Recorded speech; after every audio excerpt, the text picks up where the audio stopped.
got two devastatingly sexy little synths from Dreadbox. We've got the Erebus and we've got the Hades. They both come in DIY, do-it-yourself kit format, or you can buy them pre-built. They both sound absolutely sublime, but which one do you pick? Hey you, pathetic little mortal being. Pick me. I fill empty spaces with dark mists to bring night to the earth.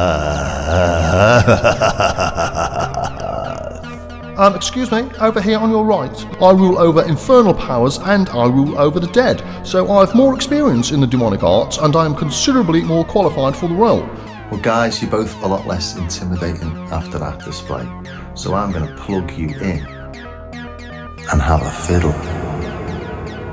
Okay, here they are all plugged in and ready for a little bit of fiddling about.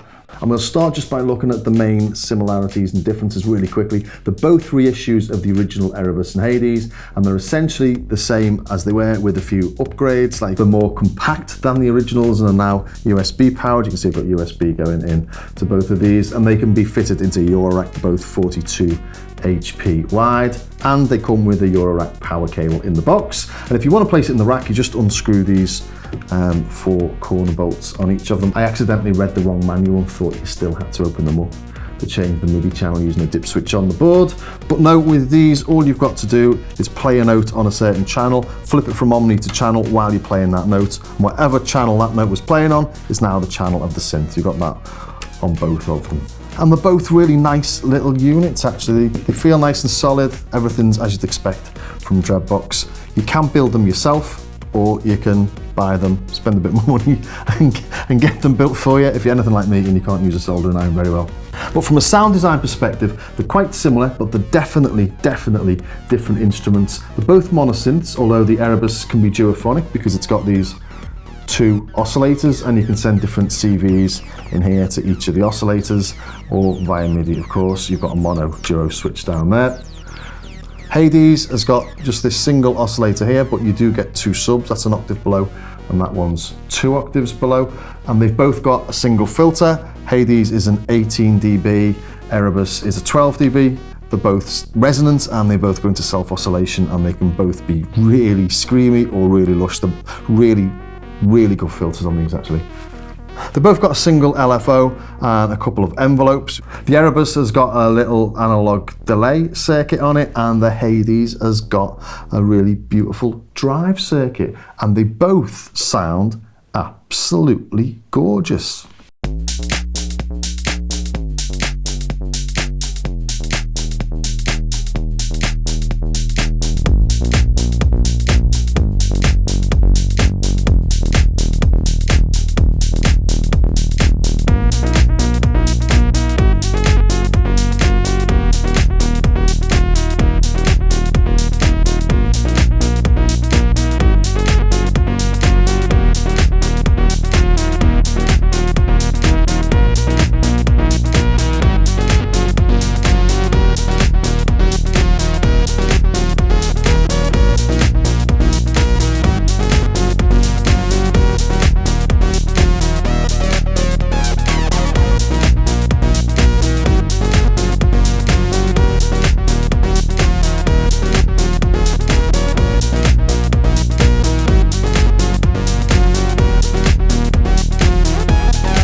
Okay then, let's take a quick look at them both independently. First off, we've got the Hades single oscillator, sawtooth or pulse.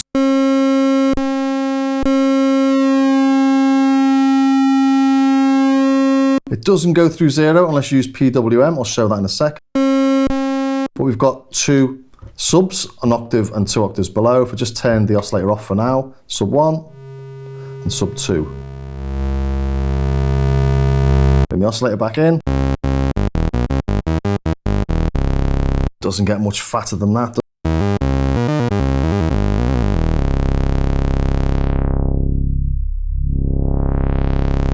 That's beautiful.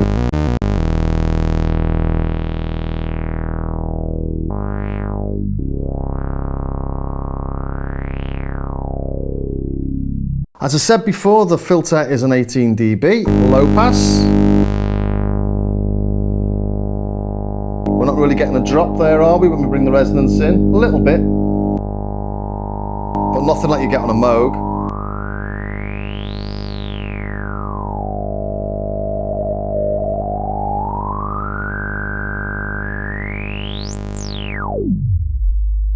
Oh, it's lovely, that. Just so smooth. It's just nice to play with it.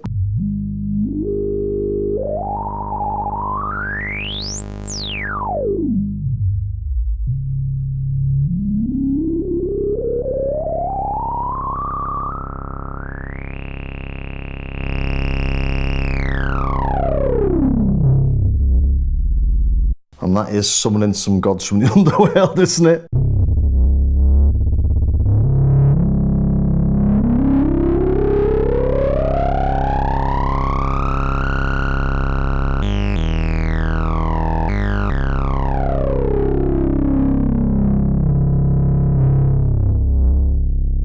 Really gorgeous. That every time you play with it, you just come out with these really big, fat sounding tones. Doesn't have to be big and fat sounding. We can do a thin one, just a sawtooth. Add some glide. Bit more envelope.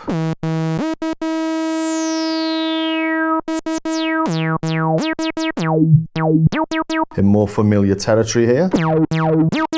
Oh!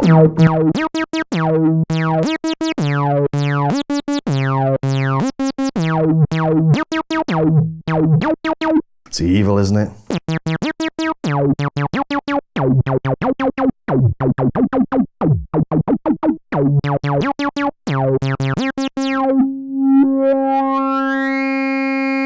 It's a beautiful drive circuit, that.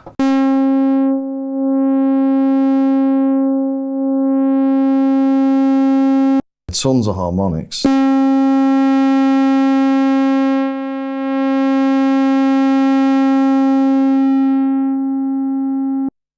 Taking a quick look at the envelopes then, we've got an AR envelope for the amplifier.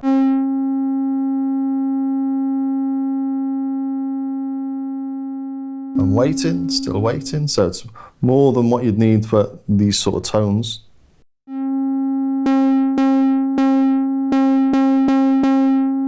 While I'm on this, and we're talking about envelopes, we've got a re-trigger off and on here, so we put some...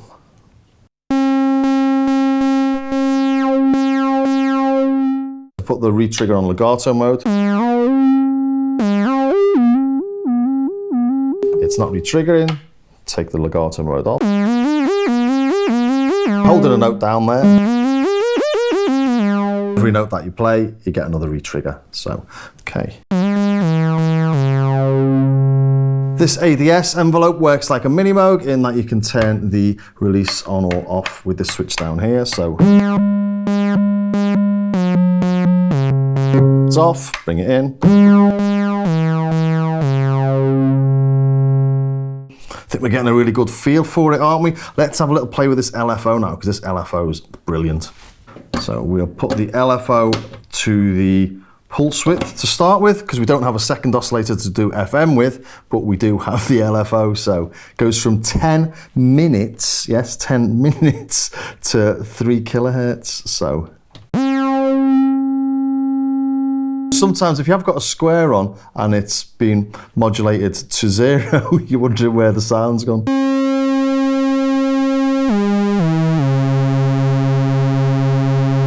nice, what you expect. Don't expect this.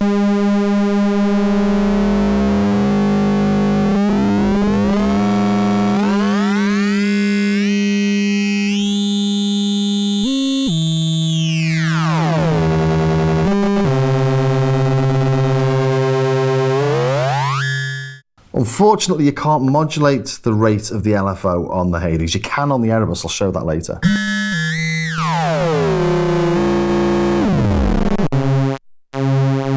Fabulous that, isn't it? Let's modulate the VCF with it.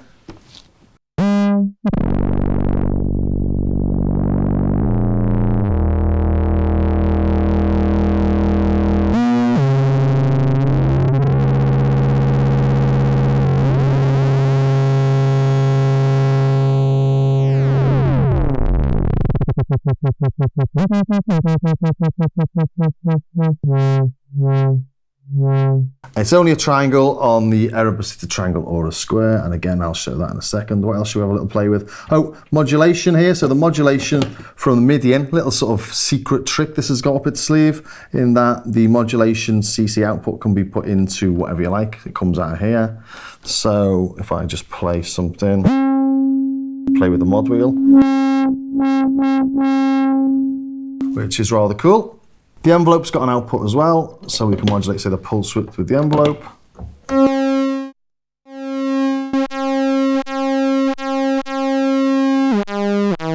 I think that covers the Hades. I think we've got a really good impression of what it can do.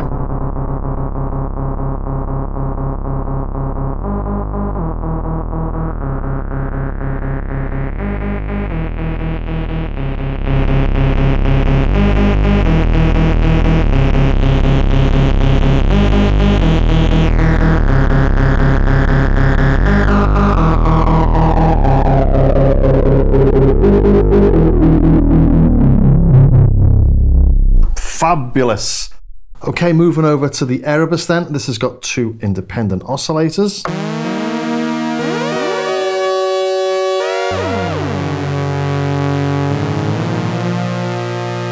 You can hear the different tunings on them. Interestingly, this knob on the left is for tuning the overall synth.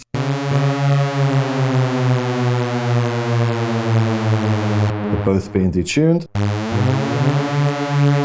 On the right is an offset for oscillator 2. And you can hear we've got the delay on there as well, which is very nice. Goes into self-oscillation, this.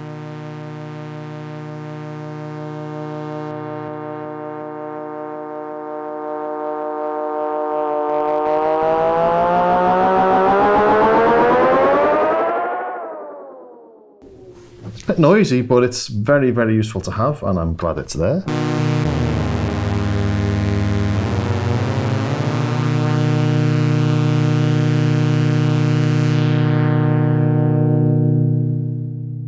Okay, back to the oscillators then for a second. Two oscillators. The first can be a saw or a pulse, and the second be a saw or a triangle. And we've got octave switches on both of them. Let's put them on the same tuning. Okay, we mix between them with this knob here. That's 8, 16 and 32, and oscillator 2 is for 8 and 16.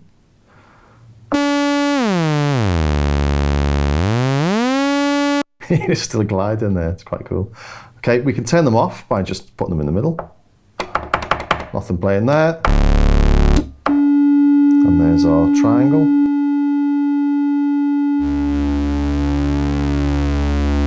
We've also got sync, and I use the sync all the time on this. I think it's lovely.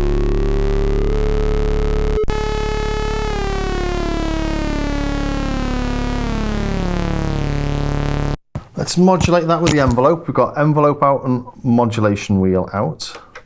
So envelope out to oscillator 2.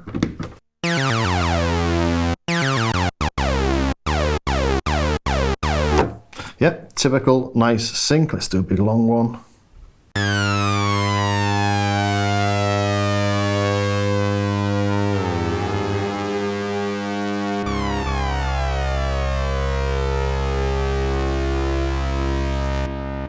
And like we could on the Hades, we can modulate the pulse width with the LFO. And the LFO, again, goes from 10 minutes to 3 kilohertz. So LFO into oscillator 1, oscillator 2, I should say.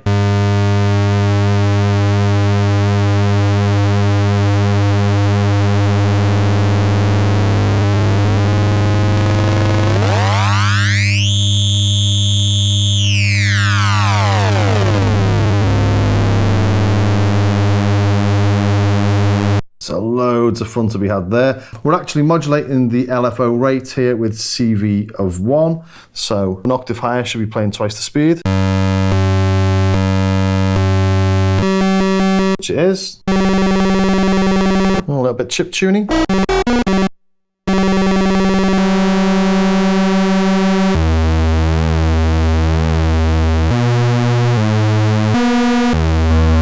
some nice little effects there.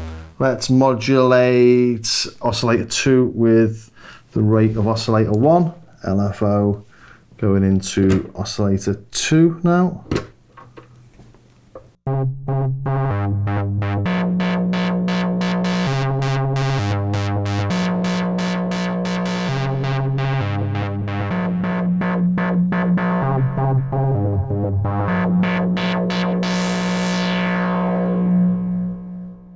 So lots of nice complex tones we can get out of this.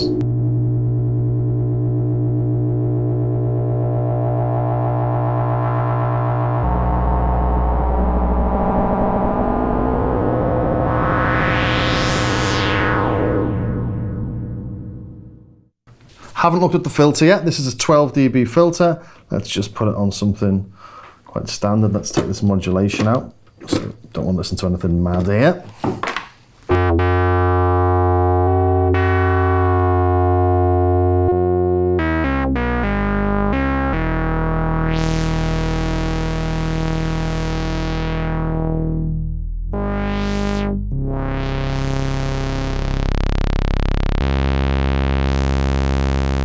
Add in some resonance, and this goes really screechy even though it's a 12 dB. All the way from wherever.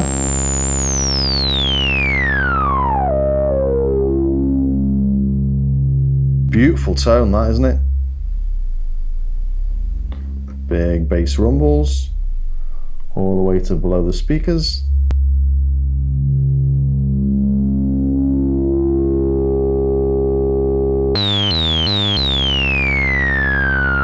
Let's turn the oscillator off.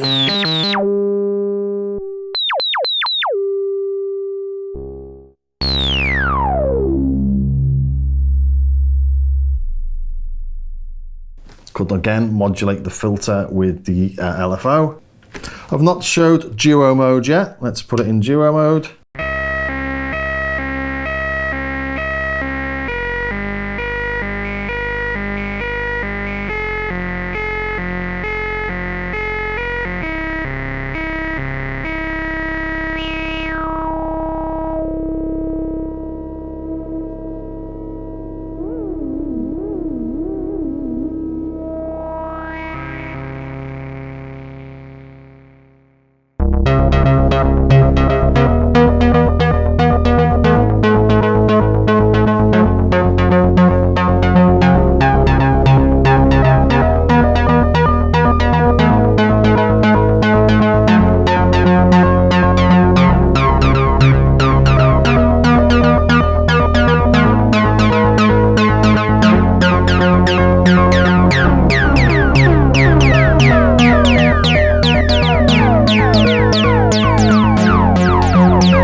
You'll also see we've got an input for the echo there as well. So let's put a bit of LFO on the echo time, make it a bit slower, get some nice little weird things happening.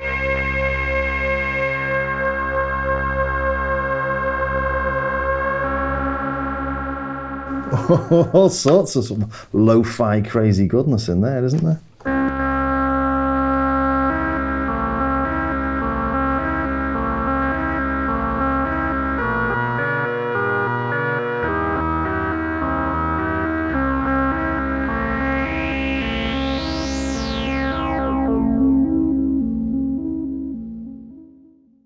Another thing you can do with the Erebus is you can use the delay as an effect, because we've got an audio in here. So whatever comes through the audio in will go through the delay and it'll go through the filter, which means you can bring the output of the Hades and you can put it into the Erebus and get a huge, big 5 oscillator tone.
Okay, so 2 really, really nice synths. Which one's for you? It depends what you're after, really. A bit more complexity, the Erebus. If you're just gonna go straight for a nice, big, juicy tone, it's the Hades.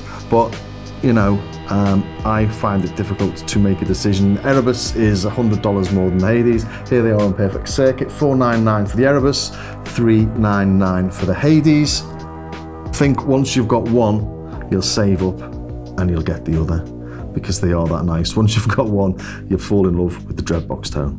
Anyway, I hope that was of some use to somebody somewhere. If it was, please think about subscribing, ring the bell, join me on Patreon, all the rest of it. It all helps to support the channel. I've got some patches, tutorials, samples, lots of bits and bobs on there that you might find useful or interesting. Anyway, I will see you next time.